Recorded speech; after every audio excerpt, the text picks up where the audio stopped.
all. I hope you're having a great time at dotnet Conf, and welcome to this session on packing light with VS Code and the C DevKit. I'm Leslie Richardson. I'm a PM on the C Developer Experience team.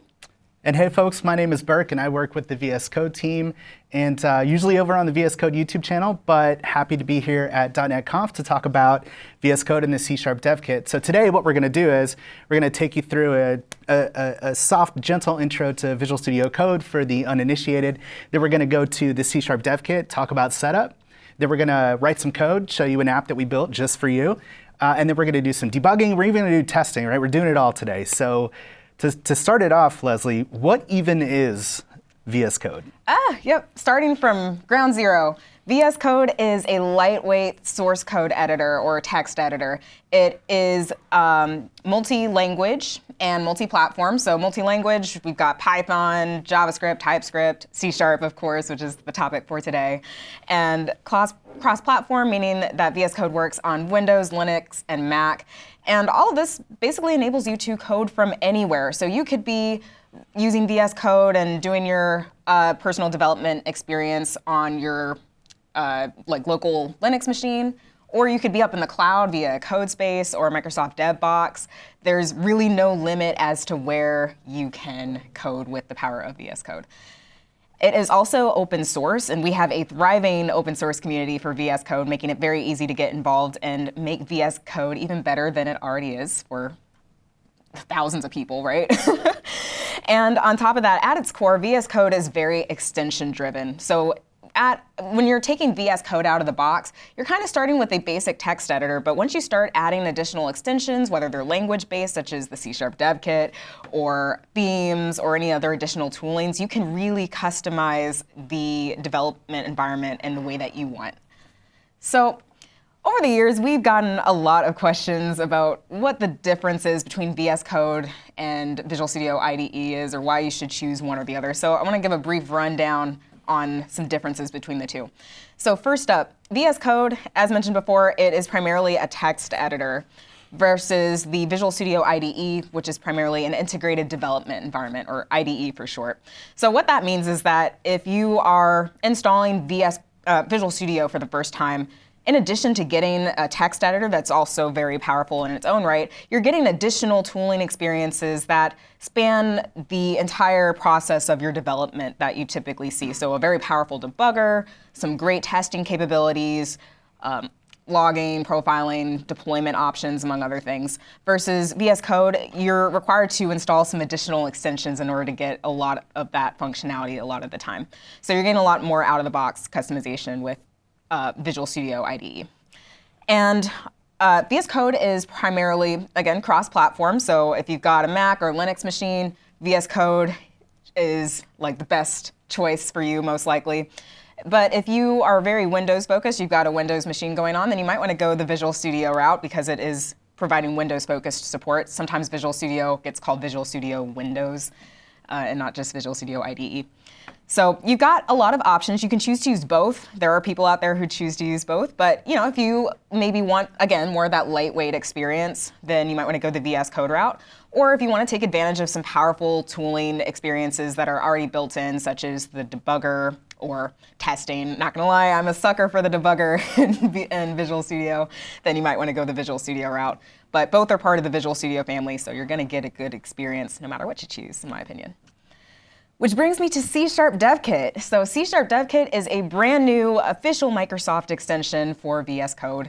And what it does is provides rich C#-based productivity features across your VS Code development experience. And if you're familiar with Visual Studio, it incorporates a lot of those features from Visual Studio that you might have seen before, such as the Solution Explorer for project management, additional testing capabilities, debugging capabilities, and organically incorporates them into VS Code. So it should not be a foreign experience to you if you're using VS Code, but if you use Visual Studio as well, then you might feel kind of cozy getting to see some of those features in VS Code as well.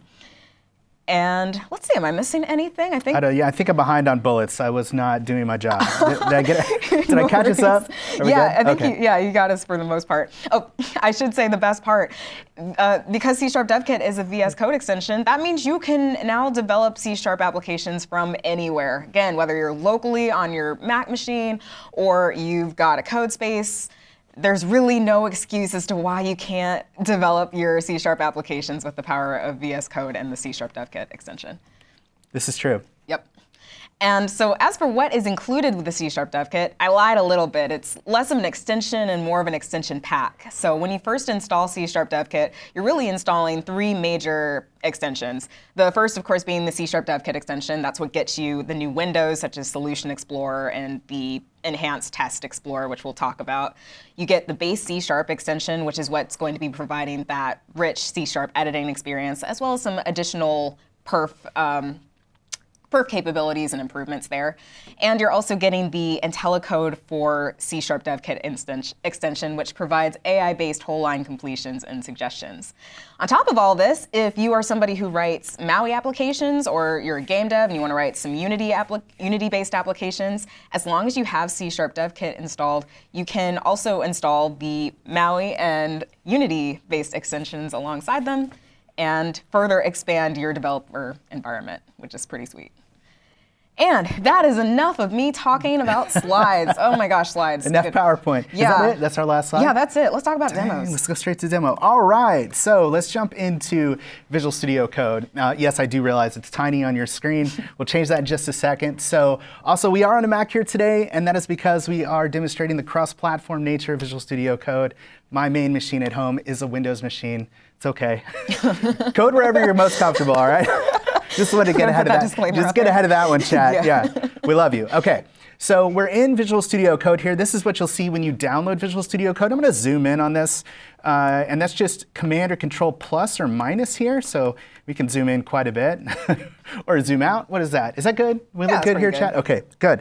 I'd also like to point out that while this is running locally, if we jump over to our browser here, let's open a tab and let's go to, you can do this right now, go to vscode.dev, and you'll see that, as Leslie mentioned, VS Code literally runs everywhere, including your browser. Now, there's no terminal here because we are in the browser, but this is the experience that backs things like code spaces, remote tunnels. There's a whole remote development scenario here that we're not going to get into. We don't have enough time, but you can Google that. We got a lot of material on it. So you can literally code from anywhere, right? Mm-hmm. You could code from a fridge. I'm not saying you should, but you could, theoretically. It would certainly be an adventure. Yeah. Go try it out, or from your Apple Watch. That would be something else. All right.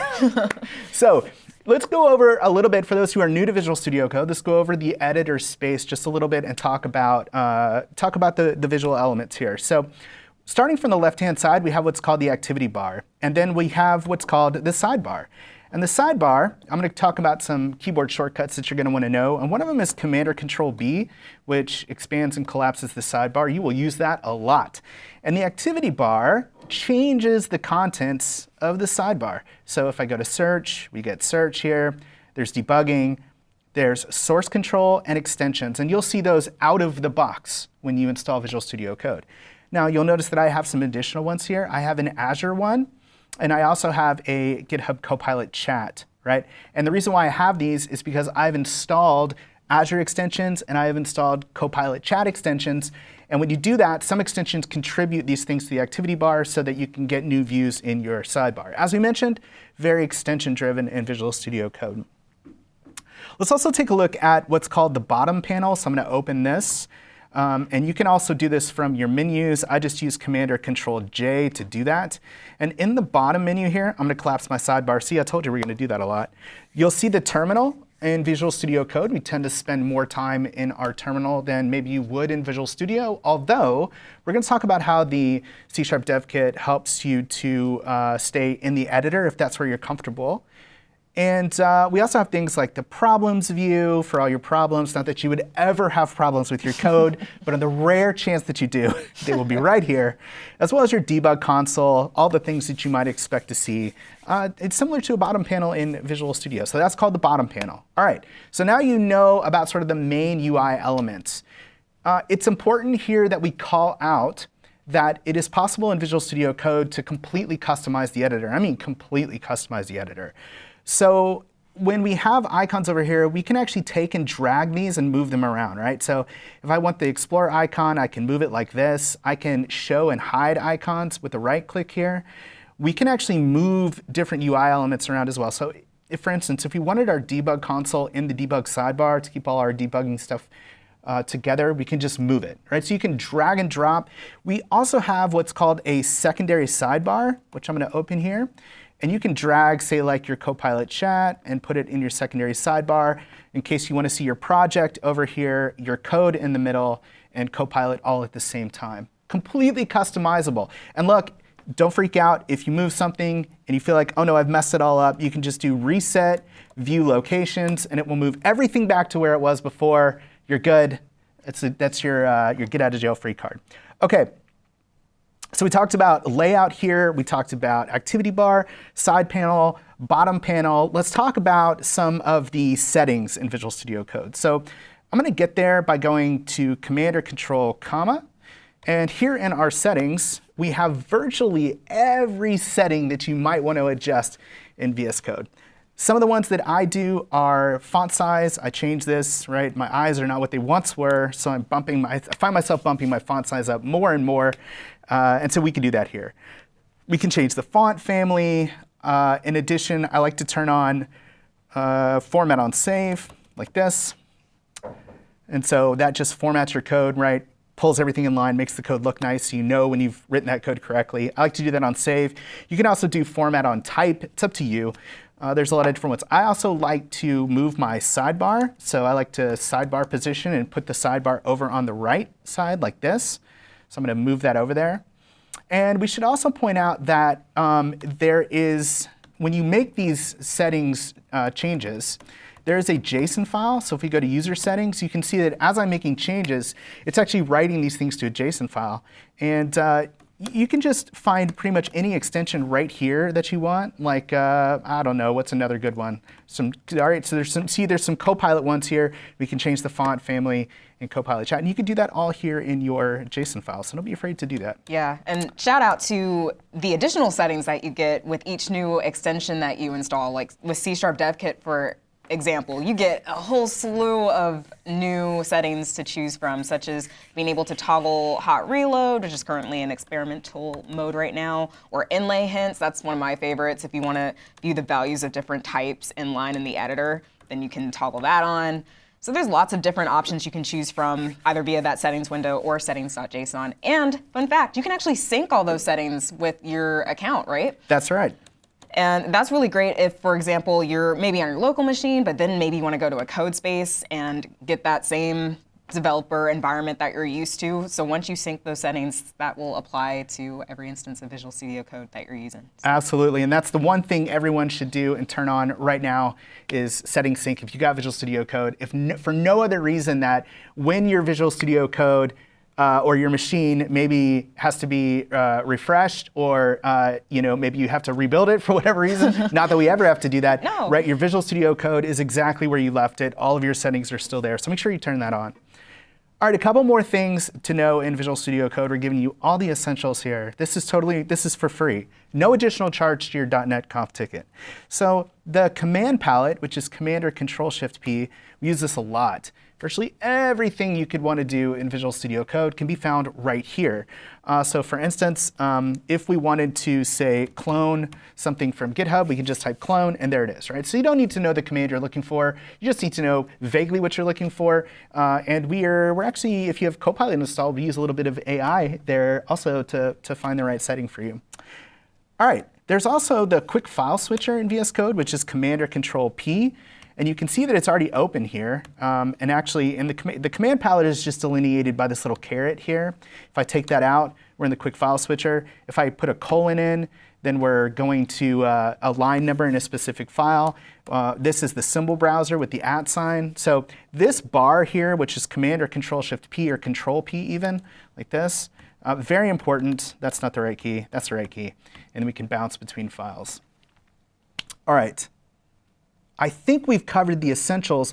One thing, though, that you're going to want to do right away, I sort of saved this to the end, is that usually the first thing people do, and when my 17-year-old watched it getting started with VS Code video, the only thing he took away was how to change the theme, right? So let's do that. That's the most important part, That's really. super important, right? So let's close this. When you start at VS Code, we give you this dark modern theme. If you go to color themes from the command palette, again, that's Command or Control Shift P, and you move through the different themes, you'll see, there you go. If you hate light themes, you're going to love this part of the presentation.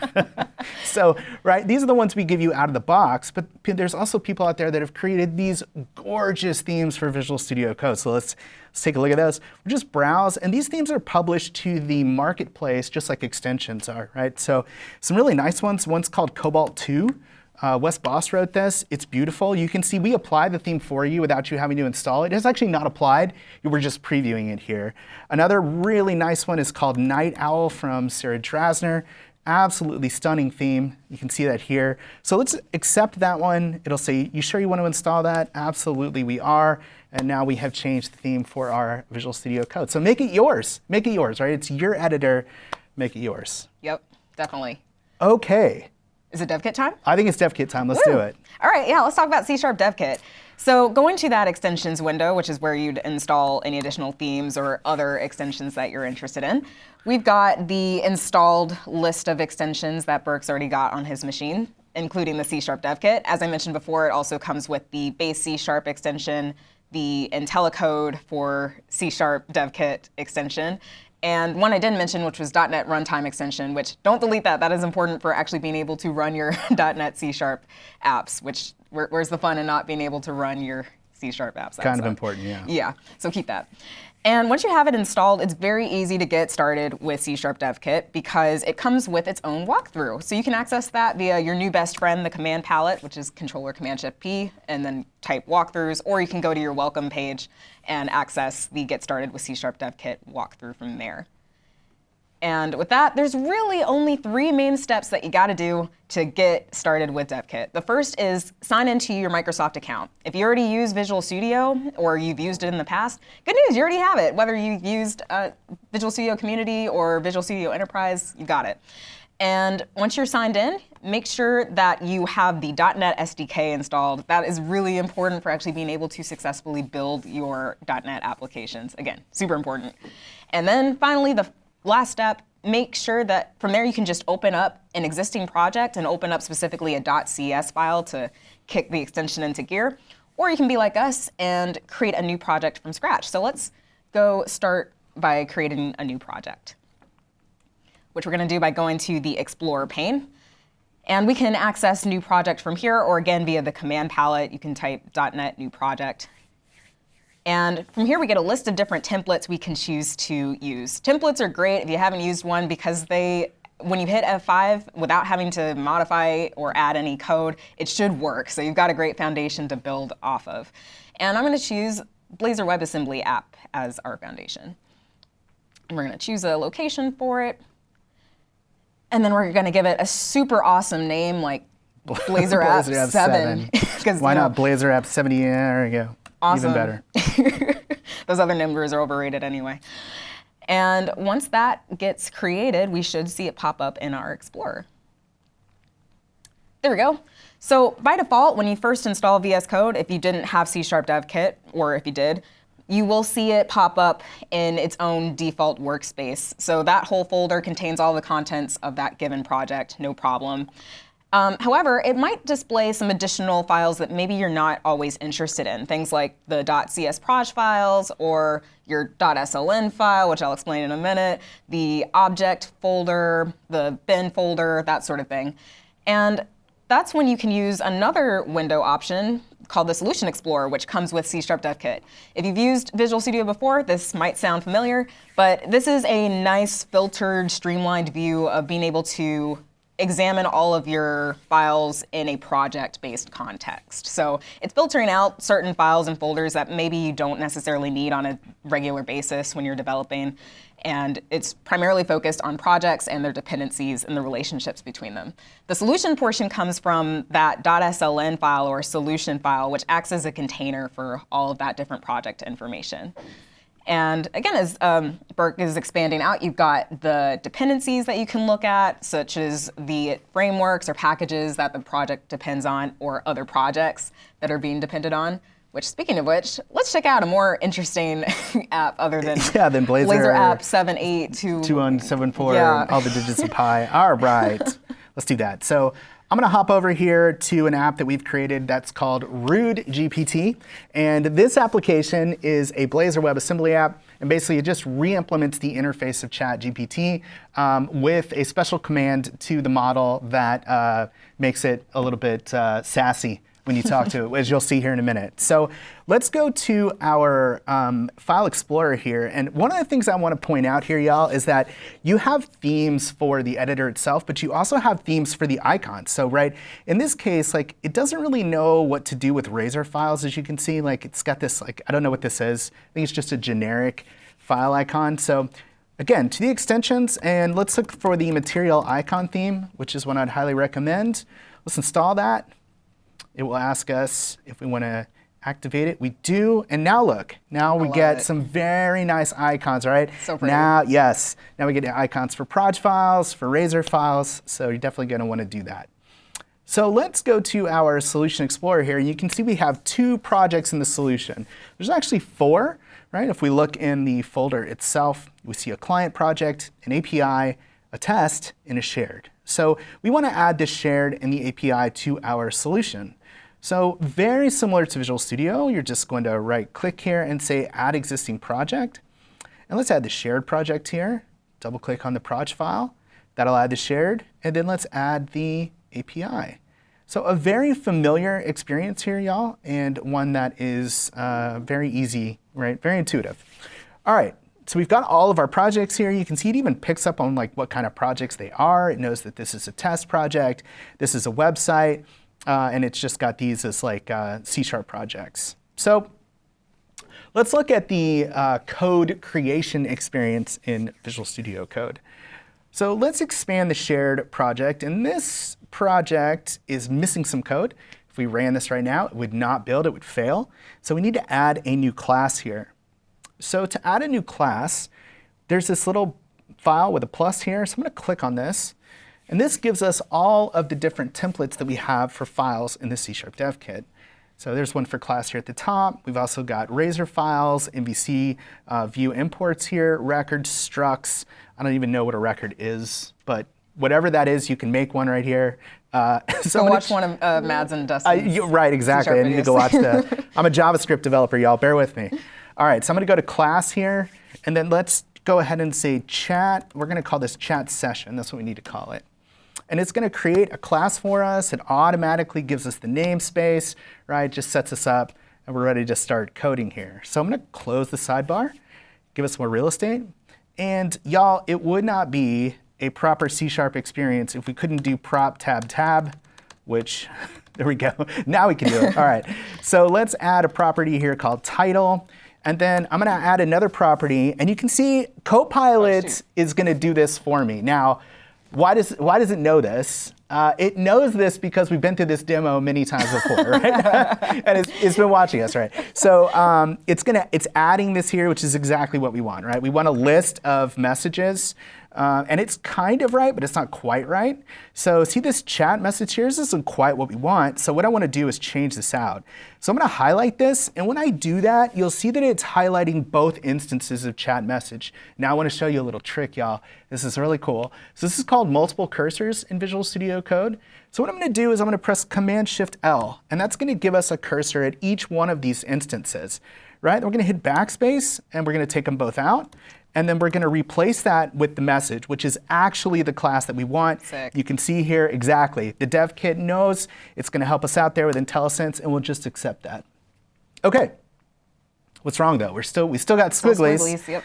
Yes, our attentive devs out there will know what this is right away. But you can see list here is we're missing a directive, and that is because we need the system.collections.generics namespace. So we'll just do Command or Control and the dot, which I think is the same in Visual Studio. Yeah, it's the same. Yeah, Control same. dot. Yeah, and then we'll just hit enter on that. OK, so we're almost ready to go here. But you'll notice that at the top, we have a grayed out system here. And that's because it isn't being used. So we can take that line out. Now we could just highlight it and delete it. But again, another free tip. Command or Control-Shift-K deletes a line. By the way, also Option moves a line around. So if you hold down the Option key, you can just move lines. And if you have one highlighted, Option-Shift duplicates that line, right? So I need to remember more keyboard shortcuts. Right, very, very handy. It seems like a lot, but it's actually not, right? And as you commit them to memory, you get better and better over time. Okay, so now that we've got this here, you can see that the DevKit is providing us with some nice refactoring tools, like telling us where this thing is used. We can see here it's used in the state container. If we click on that, we can peek it. If we double click it, it will take us directly to that file. So now that we're in our state container here, which is part of the Blazor app that we built for y'all, I can't wait to show it. I think you're gonna really like it, and you can check out how we built it. Let's look at some refactoring. So if we go to our chat session here, where's our chat session? So right here, we can right-click this, and we can peek the definition. And when we do that, we're going to see exactly what we had before, right? This is the code that we just wrote. We can also do things like looking at all of the places where it's actually used, right? So find all references here. You can see that. It's used in a lot of different places. And then actually, another thing I want to show you all is this right here is called a minimap. And I like to turn this thing off, so I'm going to toggle the minimap. Right. Look, here's this thing. Yeah, what this thing? Yeah, it's bothering me. All right, get out of here. All right, so very customizable. Love it. All right, focus up, Burke. Here we are. So let's say we want to rename this property active chat. We could do that by just highlighting it, renaming it, but that would be a bad idea because it might be used in other places. And so instead, we'll do the rename here, which is F2. And let's just call this current chat. And then instead of just accepting it, because I don't really know where it's being used, a little nervous, we're going to shift enter here. And now we can see all the places where it's actually used, and we could accept that. So some very rich refactoring tools, a first-class experience for writing your C#, y'all. Yeah. I think you're going to love it. Yeah. Pretty sweet. All right, so I think we're ready to actually run this thing. Let's do it. Fingers crossed. Yeah. So why don't you start by running the API first? We've got 2 projects that we need to run in our case. I think I did. Oh, great. Look at this, y'all. Already out of the game. It's like I'm prepared. Yeah. Cool. So then let's Amazing. run our client, which we can do via F5 or run in Debug and hitting that green button. If you're running your application for the first time, you might be given a couple options via the command palette as to which debugger to attach to. 9 out of 10 times for C# applications, you're probably going to want the C# debugger. So if you see that, that's probably what you should go for. And while that's going, something else I want to highlight is that with the C# DevKit, we've improved a lot of perf and reliability. So if you've tried to develop C# apps in the past in VS Code, you might have run into some hiccups, especially in the editing standpoint when it comes to refactorings and IntelliSense and other things, and we've tried to alleviate a lot of that too.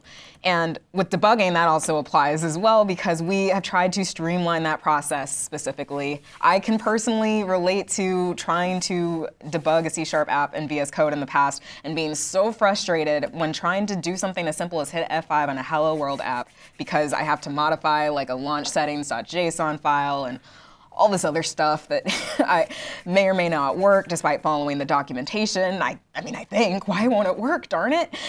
So if you've ever experienced that frustration, hopefully you'll experience less of that because VS Code now handles a lot of that for you. Yeah, and you can see I'm struggling a little bit. It's not quite working, and I'm not exactly sure why that is. But notice, like, I'm reloading the editor. Look at how fast this is, right? When we say packing light, this is what we mean, right? And this is something you'll do often when you run into a scenario where things aren't working correctly. You just reload the editor. So let's try this one more time here. That's looking a little bit better. Crossed. Come on, demo gods. Come on, don't leave us up here like this. All right, it's gonna launch Edge. Good signs. It's looking promising. Very Everybody. promising. Oh no. Yeah. Oh no, that one's just like a debug it anyway, yeah, because it's already running. Yep. Okay. And oops, localhost 5000. That's the canonical. There we Yay! go. All right. You can see we're messing it. All right, so here's the application we wrote. Again, it's called RudeGPT, and we'll show you why. We can say, what is the capital of Washington? That's where we are, right? Yes. Okay, let's do it. What's the capital of Washington? Washington. Let me guess. You want to say the original. Here's a groundbreaking answer for you. It's Olympia. I'm sure you're just dying of excitement. See, I told you. It does tell you, but it's just not very nice about it. If you want your daily dose of sarcasm and passive aggressiveness, there you can tell it to be nice. The capital. Oh, then it apologizes. We got to fix that prompt. All right, so let's go over to, let's cancel out of this. You can see our debugger is running here. So let's go over to our state container. And I'm going to use the quick file switcher here. All right, we talked about that. That's Control P. Maybe I will. Command P. I'm sorry. Nice. I'm on a Mac. Sorry. Windows. It's hard to do that switch. Yeah, I can't do it. All right, so let's go back to our, actually let's go to our index file because I think that's where all the magic happens here. Yeah, and let's set a breakpoint at get completion at the top. Yeah, right here. Let's drop a breakpoint. Oh, and so it looks like the demo gods are not going to be with us. So in this case, you can see that it's not, the breakpoints are not bound here. That's why we're not getting a red dot. But let's talk through some of the things that the debugger actually does do. Yeah, so in addition to, of course, being able to set basic breakpoints, you can check out the Run and Debug tab for all things debugging as you're running your code. The two panels that you're probably going to be using the most often are the watch window and the variables windows. Those are variables being very similar to the locals window if you use Visual Studio. That allows you to view all of your variables and expressions that are currently within scope of where your application is paused at. The watch window lets you do the same thing, except you can manually choose which expressions get added to that, and all those expressions will continue to persist as you go throughout your code.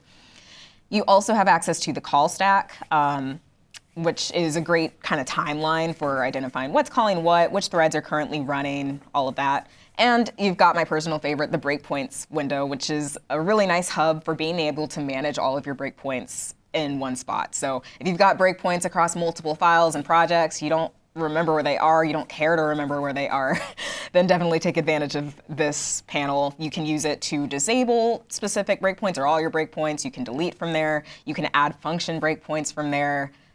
You can double click on a breakpoint to be taken to that exact location. So yeah, really nice place to easily manage all of that. And yeah, in addition to that, on the topic of breakpoints, you have basic breakpoints, but you've also got more advanced breakpoints you can choose from as well, such as log points, which is the equivalent of trace points in Visual Studio.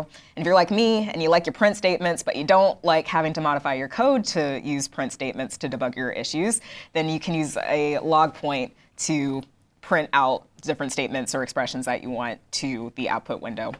You can also take advantage of conditional breakpoints. These are really great because they will only halt your code under a given condition. So for instance, if we did one where the breakpoint will only be hit if content is null, then if the content is not null, then that breakpoint will not be hit. Really great, especially for for loops and while loops too. If you only care about iteration number 92, then you could set a condition for that and it will only stop once it reaches I equals 92 or something like that. So definitely take advantage of all of that. And now that we've finished talking about debugging, I think we should talk about some testing. Yeah, let's do that. Start to wrap things up. An app's not an app until you've written tests, which I don't write do. Your tests. I don't do, so I don't believe I've ever actually written an app. Oh, no. All right. Cool, so test. We've already got a test project called Rude Test. And in our case, it consists primarily of MS test and B unit test.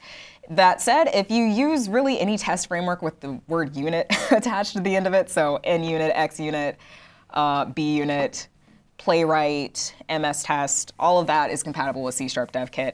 And you'll definitely want to use C DevKit here because while the Test Explorer does automatically come with VS Code, as is, it's not very helpful. But with DevKit, it will automatically recognize anything that you have labeled as a test in your solution. So once we build that Rude Test project, we can go to the Test Explorer and it will automatically pick up on all of the different tests that we've got. And from there, you can manage them. You can double click on each one to be taken to where you need to go. You can run your test from there. You can debug your test from there. You can filter out specific tests to run and which ones you don't want to run. And of course, you can see the statuses of each of these tests. So if we ran all of them right now, then we could view what their new status is here and also what they might be via the test results panel that's over where the terminal is at as well. Yeah, they should run here in a second. I broke one on purpose, just for demonstration purposes. Yep. Don't try this at home. All right, test results. Yeah, so you can see a similar view in test results. And also in test results, if you click on the test that failed, you can see what the issue was. So in our case, we had a fun little typo in our button land as we were trying to render it successfully. Another thing you can do here is, I wonder if this will work. So if I highlight all this, you see this little sparkle icon out to the side? This says start inline chat here. We can ask it, I wonder if we can just type fix here. This might be a preview. It's a preview feature. So what we could do is just copy it. Let's go to chat. Let's see if chat can figure this out. I'm always curious, like, what can chat do? So I just typed in that error. Like, what's wrong with this? Highlighted the whole terminal and said, it indicates the actual HTML button does not match. Does it tell me that? I'm curious. Did it tell me? Yeah. Oh, yeah. Mm-hmm. The text inside the button is send, but in your test, you're expecting it to be sned. Okay? Sned is that sounds like a Dr. Seuss Yeah, term. Exactly. So then we could go, yep, there it is. Let me fix that. Dang. And then I believe we can rerun these, right? Yeah, we can rerun these. We can especially rerun them via the editor window nicely as well. You've got all of those options in line with the editor too. So lots of options. Of course, I didn't even mention the command palette where there's tons of different test-based commands as well too. So you could type in test, and you might have to scroll down a little, but it should be there. Here we go. Yeah, you got tons of options. So yeah, really, DevKit makes it a lot smoother of a process to debug and run and check the statuses of each of your tests. So write test. That's the takeaway. Test. They don't bite. All right, so have we done everything? Like, what else we need to do? I don't think I should clap close to the mic. I'm sorry, Chad. I apologize about that. I think we've covered most of what we want to cover, but most importantly, I think we should briefly say how you can share your feedback, because this is a pretty new experience. Okay. So yeah, C DevKit, it just went GA back in October. So while it's really, really cool, there may be opportunities for you to request some new features, or if you're experiencing any troubles, it's very easy to report those issues via help inside VS Code, and then I forget the name of it, report issue, I think. Report issue there is. I'm zoomed in. I'm sorry. Awesome. We'll zoom out here. Sweet. And from there, you can say whether it's a bug or a feature request. And what's cool about doing it via VS Code is that you can choose from any of your installed extensions that you have. So if you're experiencing a DevKit issue, please select that one and then write out your issue. It will tell you some similar issues that are currently on the GitHub repo too, as an added bonus. And when you hit submit, that issue will be taken to the corresponding GitHub where real human beings take a look at them in the report. Highly recommend, again, you do it via VS Code though, because in addition to submitting your request, you can also send your system info by default, which makes it easy and faster on both of our sides, because we're not doing a bunch of back and forth trying to get additional info that we could have gotten straight up. Yeah, so. just takes the emotional resistance out of creating an issue, and we thank you for your feedback in advance. Thank you so much. Absolutely. And with that really does conclude our talk. We do have one big old resource that we want to share with you. That's right. To go back to the slides real quick. Yeah, so we covered a lot in a short amount of time, so if you want to learn more, please check out the URL list, or urlist.com/packinglight, or just scan the QR code. Naming things is hard. Yeah, so this is a site John Galloway and I work on every Friday, by the way. If you want to come join us, we build this urlist.com. Love the plug. Yeah. We even gave you a QR code, and we're making it as easy as possible. Yeah. So in addition to getting VS Code, YouTube, and TikTok, and all of that, you also get access to the RudeGPT source code if you want to play around with that. And especially brand new, hot off the presses as of Friday, I created a multi-part beginner series all about getting started with VS Code and C DevKit. So definitely check that out if you want the full in-depth version of everything we talked about today. And yeah.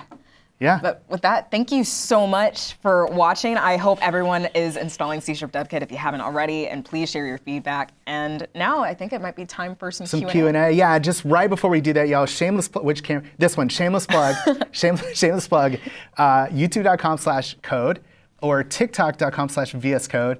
We publish tips there like 3 or 4 weeks. So if you just want to stay up to date with what's happening with VS Code, like and subscribe. We appreciate you so much.